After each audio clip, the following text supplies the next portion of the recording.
उत्तर Korea ने अपनी पहली बार न्यूक्लियर एनर्जी से चलने वाली पनडुब्बी का अनावरण किया, जिससे अमेरिका और दक्षिण कोरिया के लिए गंभीर खतरा माना जा रहा है। इस कदम से ट्रंप प्रशासन की चिंता बढ़ गई है और अब उनकी प्रतिक्रिया का इंतजार है।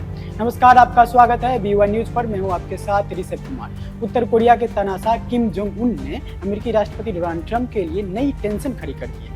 नॉर्थ कोरिया ने एक खतरनाक पनडुब्बी बनाई, जो कि अमेरिका और दक्षिण कोरिया जैसे देशों के लिए खतरा माना जा रहा है। इससे अब ट्रंप के अगले कदम या प्रतिक्रिया का इंतजार है। हाल ही में उत्तर कोरिया ने पहली बार न्यूक्लियर पावर से चलने वाली पनडुब्बी का अनावरण किया।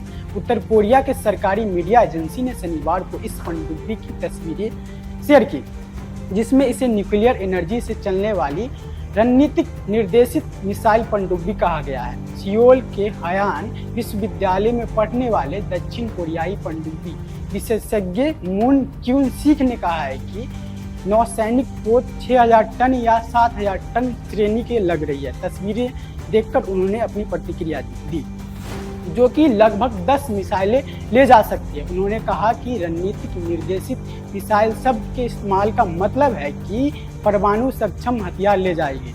मून ने कहा कि यह हमारे और अमेरिका के लिए पूरी तरह से खतरा होगा। अमेरिकी राष्ट्रीय सुरक्षा परिषद के प्रवक्ता ब्रायन ह्यूजेस ने कहा है कि इन दावों से अवगत है और इस समय हमारे पास देने के लिए अतिरिक्त जानकारी नहीं है। ह्यूजेस ने कहा है कि अमेरिका उत्तर कोरिया के पूर्ण परमाणु क्षमताओं के लिए प्रतिबद्ध है। न्यूक्लियर एनर्जी से चलने वाली पनडुब्बी उन अत्याधुनिक हथियारों की लंबी सूची में शामिल थी, जिसे किम जोंग उन ने 2021 में एक प्रमुख रणनीतिक सम्मेलन के दौरान पेश करने की कसम खाई थी, ताकि वे बढ़ते अमेरिका नेतृत्व वाले सैन्य खतरों से निपट सके। अन्य हथियारों में ठोस ईंधन वाली अंतर महाद्वीप प्लास्टिक मिसाइल, हाइपरसोनिक हथियार, जासूसी उपग्रह और वारहेड मिसाइल शामिल थी। उत्तर कोरिया ने जब से उन्हें हासिल करने के लिए कई परीक्षण किए गतिविधियां की।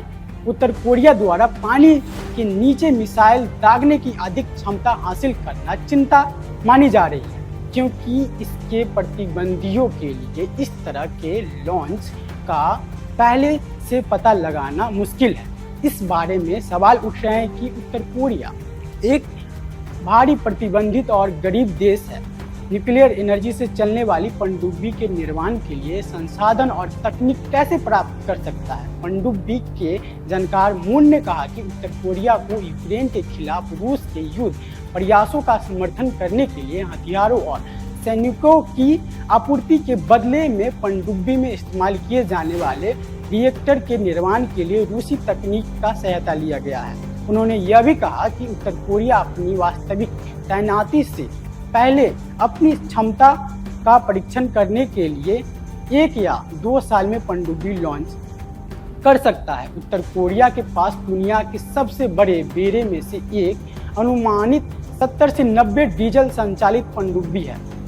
हालांकि वे ज़्यादातर पुरानी है, जो केवल टॉर्पीडो और माइंस लॉन्च करने में सक्षम है। 2023 में उत्तर कोरिया ने कहा कि उसने अपनी पहली सामरिक परमाणु हमला पनडुब्बी लॉन्च की है, लेकिन विदेश विशेषज्ञों ने उत्तर कोरिया की घोषणा पर संदेह किया और अनुमान लगाया कि 2019 में बताई गई डीजल इंजन संचालित पनडुब्बी थी। मून ने कहा कि इस बात की कोई पुष्टि नहीं की गई है और इसे तैनात किया जा रहा है उत्तर कोरिया के द्वारा।